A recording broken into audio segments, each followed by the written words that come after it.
শুক্রবার ২৪ জানুয়ারি বিকেলে বাংলাদেশ শিল্পকলা একাডেমির জাতীয় চিত্রশালা মিলনায়তনে প্রথম আলো আয়োজিত জুলাই গণঅভ্যুত্থান নিয়ে বিশেষ প্রদর্শনী উদ্বোধনী অনুষ্ঠান অনুষ্ঠিত হয়। অনুষ্ঠানে অতিথি হিসেবে উপস্থিত ছিলেন পরিবেশ উপদেষ্টা সৈয়দ রিজওয়ানা হাসান, সমাজ কল্যাণ উপদেষ্টা শারমিন এস মুর্শিদ ও ঢাকায় নিযুক্ত যুক্তরাজ্যের হাইকমিশন সারাহ কুক।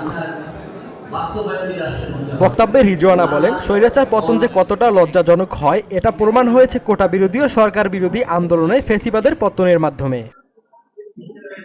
একটা আন্দোলন হয়েছিল সম্পূর্ণ সহিংস।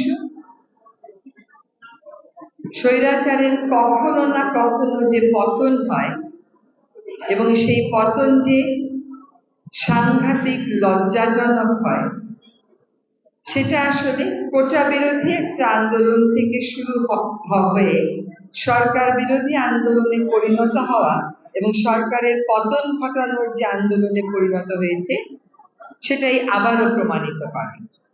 আমি মনে করি জুলাই আগস্টে যে অভ্যুত্থান হয়েছে সেখানে আরেকবার অসম সাহসিকতার পরিচয় দিয়েছেন আমাদের ছাত্র সমাজ, শিক্ষার্থী সমাজ।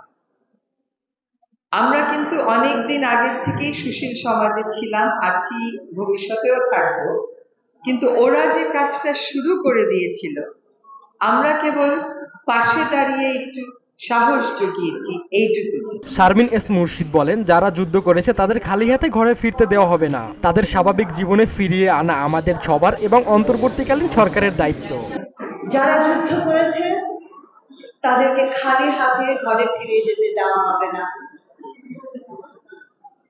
তাদের স্বাভাবিক জীবনে ফিরিয়ে আনা আমাদের সকলের দায়িত্ব।